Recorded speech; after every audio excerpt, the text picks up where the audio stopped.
এবার আমরা সকলেই জানি যে ৩ দফা সুনামগঞ্জে বন্যা হয়েছে, তার মধ্যে পড়েছে কারফিউ।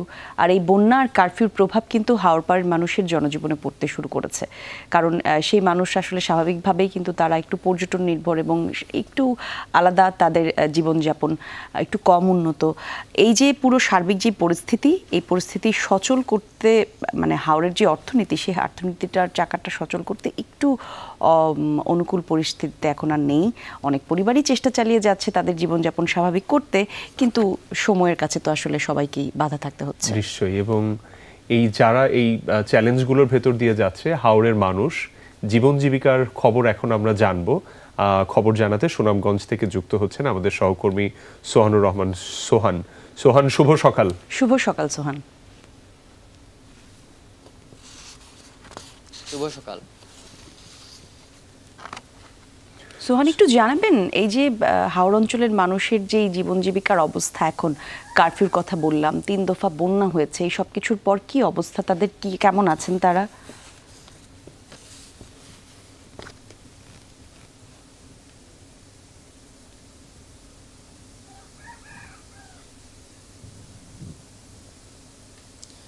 হাওরের জনপদ সুনামগঞ্জ হাওর বেষ্টিত এলাকা হওয়ায় এই জেলার মানুষ, অধিকাংশ মানুষই কৃষির সাথে যুক্ত। বর্ষা মৌসুমে যারা জেলে, ঠিক শুকনো মৌসুমে তারাই কিন্তু কৃষক। তো আমরা এখন আছি সুনামগঞ্জের একটি অন্যতম বড় হাওর, দেখার হাওর পারে। আপনারা দেখছেন যে এইখানের যে এখনো বিধ্বস্ত ঘরবাড়ি, সেই বিধ্বস্ত ঘরবাড়ির চিত্র আমরা দেখতে পাচ্ছি।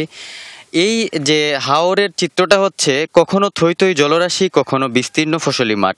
এই দুই মিলে হচ্ছে সুনামগঞ্জের মানুষের জীবন ও জীবিকা। হাওর এই যে সুনামগঞ্জের মানুষের জন্য এই এলাকার পানি আশীর্বাদ ও অভিশাপ রূপে আসে। আপনারা জানেন, মাছ এবং ধান সুনামগঞ্জের পানি ছাড়া ফলবে না ফসল, বাড়বে না মাছ। আবার পাহাড় থেকে নেমে আসা অতিরিক্ত ঢলের পানি অভিশাপ হয়ে নামে সুনামগঞ্জের মানুষের জীবনে। ঠিক এমনই এক অভিশাপ নেমেছিল গত 16ই জুন। 1 মাসের ভিতরে টানা 3 বার প্লাবিত হয় সুনামগঞ্জ। ক্ষতিগ্রস্ত হয় পুরো 12 জেলা। সবচেয়ে বেশি ক্ষতিগ্রস্তের তালিকায় হচ্ছে গ্রামীণ সড়ক, ফসলি মাঠ এবং মাছের পুকুর এবং কাঁচা ঘরবাড়ি। হাওরপাড়ের এই যে দেখতে পাচ্ছেন কাঁচা ঘরবাড়ি, সেই ঘরবাড়ি এখনও অনেকে বিধ্বস্ত অবস্থায় আছে। এছাড়া গ্রামীণ নানান অবকাঠামো এখনও বিধ্বস্ত হয়ে আছে। এখনও অধিকাংশ পরিবার এই যে ক্ষতিগুলো আছে, সেই ক্ষতি পুষিয়ে উঠতে পারেনি। আমরা ঠিক এখন এই এলাকার একজন স্থানীয় মানুষের কথা একটু জানার চেষ্টা করব যে বন্যায় আপনাদের এলাকার যে ঘরবাড়ি ছিল, সেই কাঁচা ঘরবাড়ির কি অবস্থা হয়েছে এবং তাদের জীবন জীবিকা এখন কাটছে। আসলে আমাদের এলাকায় প্রতি বছর অনেক পরিমাণে বন্যা প্রবলিত হয়, কিন্তু এই বছরে বন্যাটা টানা 3 বার সাথে সাথে হয়েছে। আমাদেরই গ্রামের মাঝখানে, অর্থাৎ আমাদের যে হাটিপাড়া গ্রাম থেকে একটু দূর নতুন বাড়ি করছেন। তো বেচারা তার 5 জন সংসার, জব্বার মিয়া আর তার হুরেনা বেগম, তাদের ঘরটাই ভাঙে নিছে। শুধু ঘরের খুঁটিগুলো আছে, কিছু নাই, উপরে তো তারা অনেক দিন কষ্ট করে চলছে। কেউ কেউ কিছু মেম্বার চেয়ারম্যান অনুদান দিচ্ছে এগুলোর উপর। এখন তারা না পেরে কালকে রাত্রে তারা সপরিবারে ঢাকায় চলে গেছে। অর্থাৎ এখানে তাদের কাজ করার মতো কোনো সুযোগ সুবিধা নাই, এই জন্য তারা সপরিবারে এখন বর্তমানে ঢাকায় আছে।